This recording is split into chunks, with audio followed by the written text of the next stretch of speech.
새신자의 눈으로 시즌2. 새신자들의 길잡이가 되어주고 계신 서산동문당 양환토마스 신부님과 함께합니다. 신부님 안녕하세요. 안녕하세요. 네, 이 한 해 가운데 가장 특별한 시기인 성주간을 앞두고 있는데요. 신부님 한 주간 어떻게 지내셨어요? 부활 준비하면서 이것저것 하고 있고, 또 저번 주에 말씀드렸던 서산동 성당 한정판 네. 리미티드 에디션 문패가 이제 곧 나올 것 같아가지고 빠르면 돌아오는 부활 대축일 미사 때 세례받는 분들 선물을 시작으로 이제 게시를 할 것 같아요. 정말 좋아하실 것 같은데요. 근데 그 전에 제가 먼저 죽을 수도 있어서 안 그래도 예수님 오늘... 부활하시기 전에 먼저 죽지 않을까 걱정입니다. 네, 많이 바쁘시죠 지금? 예, 정신이 없어요. 네, 너무 바빠요. 많이 바빠 보이십니다. 네, 그러니까요. 네, 그래도 식사도 잘 챙겨 드셔야 돼요, 신부님. 예, 정신 바짝 차리고 살아야죠. 네, 좋습니다. 지난 시간에 이어서 이 주님 순환 성지 주일에 관한 궁금증을 함께 풀어보도록 하겠습니다. 주님 순환 성지 주일에 각 본당과 신앙 공동체에서 나뭇가지를 나눠주는데요. 이 성경에 나오는 그 종려나무, 빨마 가지가 맞나요? 신부님, 이 바꿔보면 동네에 있는 나무랑 비슷하게 생겼다고 말하는 새신자분들이 종종 계시더라고요. 네, 그 말이 맞습니다. 그 성지주일에 사용하는 나뭇가지는 보통 향나무나 측백나무 가지를 사용하는데요. 동네에 있는 나무랑 비슷한 게 아니라 그냥 동네에 있는 나무가 맞아요. 네. 예. 교회에서 이제 빨마라고 말하는 종려나무의 가지는 우리가 사용을 하고 싶어도 이스라엘 열대지방에서 자라는 나무이기 때문에 우리나라에서는 이제 겨울을 살다가 죽을 수가 있어서 사용하기가 힘들죠. 그래서 교회는 이제 지역적 기후적 특징을 존중하는 의미에서 종려나무가 아니더라도 승리와 생명을 상징하는 다른 나뭇가지로 대체할 수 있다고 하고요. 유럽 북부 같은 경우에는 종려나무가 아예 살 수 없는 환경이기 때문에 버드나무나 정원에서 경계용으로 사용하는 그 화양목이라고 하는 나무를 쓰기도 한다고 그러더라고요. 네, 그렇군요. 그래서 여태 이 동네 나무처럼 보였던 이유가 있었네요, 네. 다. 그리고 그 받은 나뭇가지를 1년 내내 십자가 뒤에 꽂아두라는 이야기를 하잖아요, 네. 주님님. 이 나중에 시든 후에는 어떻게 해야 하는지도 알려주시겠어요? 전례에 사용한 이제 전례까지는 그 성지는 미사 후에 집에 가지고 가서 말리는 게 일반적인데, 다음에 사순을 시작하는 제유수요일을 사용할 이제 제를 만들기 위한 재료로 이제 보관하게 되는 거죠. 보통 제유수요일이 오기 전에 언제까지 이렇게 내십시오라고 공지를 하긴 하는데, 그 때를 놓치시는 분들도 상당히 있거든요. 그럴 경우에는 이제 개인적으로 처분을 해야 돼요. 일단 성지주일에 이제 성수를 뿌린 가지라 성물에 준하는 방법으로 처분을 해야 되는데, 먼저 태워서 땅에 묻거나 잘게 부셔서 사람이 다니지 않는 고른 땅에 묻거나, 그리고 절대까지는 아니지만 쓰레기 봉투에는 버려서는 안 돼요. 성물을 쓰레기 봉투에 담아서 버리지 않는 것이 교회의 오랜 전통이자 또 성물에 대한 예의 이런 거거든요. 네. 쓰레기 봉투에 담아서 버릴 수밖에 없다라면 그 형체를 알아볼 수 없을 정도로 잘게 부셔야 합니다. 그냥 믹서기에 넣고 갈아버리는 게 속이 편하겠죠. 네, 좀 어려울 것 같기도 한데요, 한편으로는. 그러니까 그만큼 본당에서 언제까지 내십시오라고 하면 그냥 잘 내는 네. 게 제일 좋은 방법입니다. 네, 꼭 알아두시면 좋을 것 같습니다. 주님 순환 성지 주일에 받은 나뭇가지를 성지라고도 하는데요. 사람들이 흔히 성지가지라고도 말합니다. 네. 성지가지라고 말하는 것은 조금 틀린 표현이라고 들었는데요, 신부님. 그렇죠. 네. 성지가 그 자체로 이제 성스러운 가지란 뜻이에요. 실예로 역전압이라는 말 있죠. 네. 이 역전압을 생각하시면은 이해가 빠르실 겁니다. 네. 무심코 쓰던 표현이었는데 앞으로는 성지라고만 해야겠네요. 네, 여러분은 지금 향기로운 오후 주님과 함께 양환 토마스 신부님과 새신자들의 신앙생활을 들어보고 신앙생활의 궁금증도 같이 풀어보는 새신자의 눈으로 시즌2를 청취하고 계십니다. 우리나라 신자라면 사순시기와 대림시기에 판공성사를 보는데요. 네. 이번 사순시기의 판공성사는 언제까지 볼 수 있나요? 판공성사를 언제까지 볼 수 있느냐라는 질문에 대해서 답을 드리자면 정확한 날짜가 딱 정해진 건 없어요. 네. 일반적으로는 주님 순환 성지주일 전에 거의 다 마무리가 되고요. 주님 순환 성지주일을 시작으로 이제 중요한 성주간이 시작되다 보니까 그 전에 많은 신부님들이 또 마무리를 하고 계세요. 판공성사 방식으로 보면 뭐 어느 한 날을 잡아서 손님 신부님을 초대해서 한 번에 뭐 한두 시간, 길게는 몇 시간씩 해가지고 전 신자들을 대상으로 성사를 주는 경우도 있고요. 어떤 경우는 뭐 하루를 오전, 오후로 나눠서 그 시간대에 편하신 분들이 성사를 볼 수 있도록 하시는 분도 있고, 또 어떤 경우에는 사순시기 시작부터 주님 순환 성지주일 전까지 이렇게 매일 미사 전에 성사를 주는 분들도 계시고요. 여러 방법들이 있죠. 이 본당 자율적으로 좀 정하는 편인가 보네요. 네, 그 주임 신부님의 재량이라고 보시면 돼요. 네. 그럼 서산동 본당에서는 판공성사를 어떻게 진행하나요? 제가 있는 본당은 항상 제가 가는 본당은 사순이든 대림이든 이제 시작을 하면 그 전까지 그 기간 동안 내내 제가 혼자 신자들에게 성사를 줍니다. 이번에도 그러면? 네, 그래서 본당에서 성사 안 보고 다른 성당 가서 성사 보시는 분들이 많다라고 하더라고요. 네. 아무래도 조금 본당 신부님이 어렵기도 하신 신자분들도 더러 계시니까요. 그 어렵다기보다는 그냥 그런 거죠. 본당 신부님이 내 목소리 알고 있을 텐데 내가 고해하면은 나를 어떻게 생각할까 이런 거죠, 뭐. 네, 사실 저도 조금 본당 신부님께 이렇게 판공성사를 볼 때는 조금 마음이 좀 겸허해지고 좀 조심스러워지긴 하더라고요. 네, 그래서 본당 신자분들이 왜 우리는 손님 신부님 안 부르냐고 네. 항상 투정을 부리시는데 뭐 그럴 일 없을 겁니다. 네, 그렇군요. 신부님, 그리고 만약에 바빠서 혹시 피치 못할 사정으로 판공성사를 보지 못했다면 부활절 미사 때 성체를 모실 수 없는 건가요? 있는 건가요? 이전 방송 때 한번 이야기를 한 적이 있는데 교회법에서는 신자라면 최소 1년에 한 번은 성사를 보도록 하고 있죠.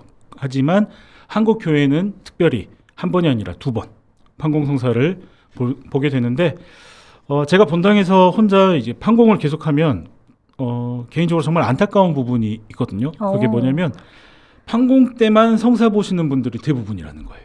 네. 판공을 못 본 건지 안 본 건지는 모르겠지만 그랬다고 해서 성체를 모시지 못하는 건 아닙니다. 판공을 하는 이유가 뭔지 모르고 그냥 안 하면 큰일 난다더라. 그 큰일 난다라는 게 성체를 모시지 못한다더라라고 생각하시는 분들도 계실 텐데 그런 마음으로 판공을 임하시진 않았으면 좋겠어요. 그렇다고 또 이제 판공이든 고백성사든 고백할 죄를 좀 묵히지 마시고 다음 판공까지 묵히지 마시고 본인의 신앙을 위해서 필요할 때 보시면 정말 좋겠고요. 판공을 보지 못했더라도 성체를 못 모시는 일은 없습니다. 모실 수 있어요. 네. 이 판공이 중요하긴 하지만 우선 먼저 신자분들의 마음의 준비가 좀 중요할 것 같습니다. 그렇죠. 네. 근데 사실 저 같은 경우에도 이렇게 판공 성사를 볼 때 이게 봐야지 하고 한번 생각하지 평소에는 사실 엄두가 좀 안 나는 것 같기도 합니다, 신부님. 그러면은 정말 죄를 묵히는 것밖에 안 돼요. 네. 그러다가 그 타이밍을 놓치게 되면 나중에 성사를 볼 때 분명히 내가 전에 생각한 게 내 잘못이 있는데 그걸 까먹어 버려요. 잊어버리죠. 맞습니다. 시간이 지나니까. 그래서 그 신자분들이 많이 하시는 말씀 있죠. 이밖에 알아내지 못한 죄에 대해서도 그걸로 이제 퉁치는 경우가 많죠. 네, 좀 자주 좀 반성하고 이렇게 해야 될 것 같습니다. 여러분은 지금 향기로운 오후 주님과 함께 양환 토마스 신부님과 새신자들의 신앙생활을 들어보고 신앙생활의 궁금증도 같이 풀어보는 새신자의 눈으로 시즌2를 청취하고 계십니다. 신부님, 성금요일에는 미사가 없는데요. 예수님이 돌아가신 날이라 너무 슬퍼서 미사를 안 드리는 건가요? 그럼 이날은 성체를 못 모시는지도 좀 궁금한데요. 미사 자체가 희생제사잖아요. 네. 근데 일단 성금요일은 그 희생이 실제로 일어난 날이기 때문에 그 사건에 참여한다는 의미에서 미사를 하지 않아요. 미사를 하진 않지만 미사를 드리지 않아서 성체를 축성할 수는 없지만 다들 잘 아시다시피 전날 목요일 날 이만큼 미리 축성을 해놓으니까요. 네. 성체를 못 모시는 일은 없습니다. 네. 그래서 이제 좀 성당 분위기가 평소랑 달라서 의아하셨던 분들도 좀 덜어 계셨을 것 같습니다. 이 성토요일 낮에 기도하러 성당에 가면 감실 문이 열려 있고 감실 등도 꺼져 있어서 놀라시는 새신자분들도 있다고 하더라고요. 네. 왜 평소와 다르게 그렇게 하나요, 신부님? 앞의 질문과 맥락이 같다라고 할 수 있는데 예수님께서 이제 돌아가시고 계시지 않기 때문에 성체를 모셔둔 감실도 비우고 감실 등을 끄는 거예요. 없다라고 보여주는 거죠. 신자들로 하여금 이제 예수님께서 돌아가셨고 아직 부활하지 않으셨다라는 시각적인 효과도 있어요. 네. 그렇다면 또 하나 궁금해지는 부분이 있습니다. 파스카 성야 미사는 밤에 성당불을 다 끄고 각자 이제 들고 있는 그 초에 불을 옮겨 붙이는데 이 초는 집에 가져가도 되는 건가요? 거의 많은 본당에서 그러겠지만 미사 전에 내 돈 주고 산 거잖아요. 네. 당연히 집에 갖고 가도 되죠. 네. 그렇지 않더라도 이제 부활성에 사용한 각자의 초는 부활초에서 불을 이제 받아서 켜는 거기 때문에 부활의 기쁨을 이제 그 초를 가져가서 부활의 기쁨을 가정에서도 느낀다라는 그런 상징적인 의미라고 생각하시면 될 거예요. 이제 그 초는 가정에 두는 작은 부활초가 되는 거죠. 네. 한동안 이렇게 부활초를 좀 가정에 두면서 좀 그 의미를 다시 한번 좀 생각하게 되는 그런 네. 좀 시간도 되는 것 같습니다. 이 파스카 성야 미사는 평소에 비해 그 시간이 꽤 길잖아요, 신부님. 네. 그 이유가 있나요? 교회에서 가장 이제 중요한 날이기 때문에 쉽게 이야기하자면 특집이라고 생각하시면 돼요. 네. 기존에 했던 미사와 달리 이제 빛의 예식부터 독소도 많고 세례식도 들어가 있고 평소보다 이제 신자분들이 많이 와서 봉헌이나 성체 분배에도 시간이 많이 걸리기 때문에 미사 시간이 길어지는 거죠. 단순히 이제 미사가 길다라고 생각하기보다는 왜 길까? 왜 길어야 하나? 라고 생각하면서 부활성야 미사에 함께하는 게 더 바람직하지 않을까? 그 의미를 좀 되새기고 미사에 참여하는 게 더 좋지 않을까 생각해 봅니다. 네, 네. 참고하시면 좋을 것 같습니다. 주님 부활 대축일, 이 부활절하면 예쁘게 색칠한 삶은 달걀을 떠올리는 분들도 많을 것 같습니다. 왜 떡이나 빵도 아니고 달걀을 나누어 먹는 풍습이 생겼을까요? 여러 가지 이유가 있어요. 그 유래에 관해서는 전에 설명한 적이 있는데 다른 유래를 하나 더 이야기하자면 초대교회에서는 이제 사순시기 내내 40일 동안 사순시기 내내 동물성 음식을 안 먹었대요. 못 먹게 했대요. 네, 그러니까 그러다가 이제 부활절 아침에 닭이 낳은 달걀을 먹는 게 사순시기의 금식을 해제하는 일종의 신호이면서 문화가 된 거죠. 네. 특별식이라고 불렀다고 하더라고요. 일단은 달걀은 또 이제 그 안에 생명을 품고 있다는 의미가 있고 색을 칠하거나 장식을 하는 이유는 생명의 탄생, 희망을 표현하기 위한 한 가지 방법이었다고 해요. 또 그런 의미가 있었군요. 네. 네, 새롭게 알게 됐습니다. 이어서 전례에서 달라지는 부분도 좀 살펴보면요. 사순시기 내내 성가 부를 때 알렐루야라는 말을 한 번도 안 썼잖아요. 네. 그런데 부활절이 되니까 알렐루야를 이제 외치는데 알렐루야가 그렇게나 특별한 환호인가요? 네. 알렐루야라고 하는 게 모든 기독교에서 하느님을 찬미하는 가장 대표적이고 특별한 환호라고 할 수 있어요. 개신교에서는 이제 할렐루야라고도 하고 가톨릭에서는 알렐루야라고 하는데 그 뜻은 이제 하느님을 찬양하라라는 뜻으로 다 같아요. 사순시기 동안은 예수님의 순환과 죽음을 묵상하는 시기이기 때문에 환호와 기쁨을 표현하는 알렐루야를 하지 않지요. 그러다가 이제 부활을 맞이하면서 그간 참았던 기쁨을 이제 격하게 표현하는 그런 방식이라고 할 수 있을 거예요. 네, 이 달라진 부분 참고하시면 좋겠습니다. 신부님, 지난 시간에 시간 관계상 선물 드릴 분을 발표하지 못했습니다. 네. 오늘 이 시간을 빌어서 이제 지난 시간 참여해 주신 분들 가운데서 선물 받으실 애청자분을 신부님께서 지금 발표해 주시겠어요? 네, 지난 시간에 정신없이 하느라고 저희가 발표를 못했는데 네. 유튜브 댓글 남겨주셨던 그 원마르타님 그리고 박춘자님 선물 드리도록 하겠습니다. 네, 원마르타님, 박춘자님, 박춘자님 축하드립니다. 100원의 정보 이용료가 있는 휴대폰 문자 메시지 샵 5005번으로 참여 닉네임과 성함 그리고 선물 받을 주소를 남겨주시면 소정의 선물을 챙겨서 보내드리겠습니다. 저희가 선물 목록을 모은 후에 일괄 발송하고 있어서 선물이 생각하신 것보다 조금 늦게 도착할 수 있는 점 참고 부탁드립니다. 그런데 신부님 네. 요즘 이 시간에 새롭게 유튜브로 댓글 남겨주시는 신규 참여자분들이 좀 많잖아요. 아, 네. 네, 그래서 이 유튜브 댓글을 그래도 좀 뭐 손쉽게 남겨주시긴 하는데 선물 받으셨을 때 저희가 성함과 주소를 문자로 남겨달라고 말씀드리고는 하는데 네. 이 문자 참여 방법을 모르는 분들이 의외로 계시더라고요. 아, 네네. 네, 신부님께서 조금 더 설명을 해주시면 좋을 것 같아요. 어렵지 않아요. 참 쉬워요. 네.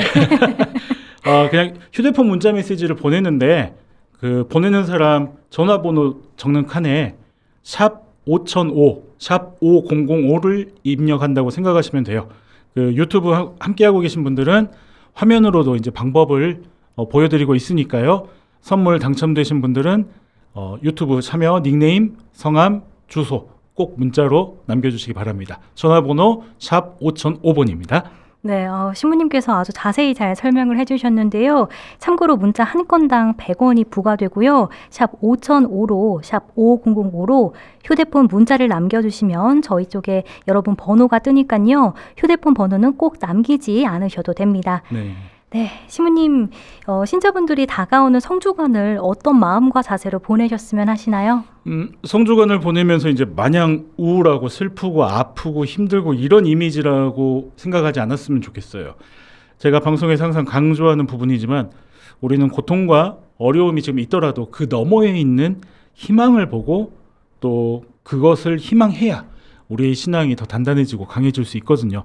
우리가 보내는 성주간 역시 그 너머에 있는 주님의 부활을 기다리면서 잘 보내셨으면 좋을 것 같습니다. 네, 좋습니다. 신부님 끝으로 오늘 이 시간 마무리하면서 함께 나누고 싶은 음악이 있다면 말씀해 주시겠어요? 네, 오늘은 이제 우리가 기다리는 부활을 생각하면서 부활을 만나리라 들으면서 인사드리도록 하겠습니다. 네, 좋습니다. 신부님 오늘도 좋은 말씀 잘 들었습니다. 서산동 본당 양환 토마스 신부님과는 여기서 인사 나누도록 하겠습니다. 신부님 고맙습니다. 감사합니다. 이어서 노래 듣고 올게요. 전승우의 부활을 만나리라.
사랑을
세상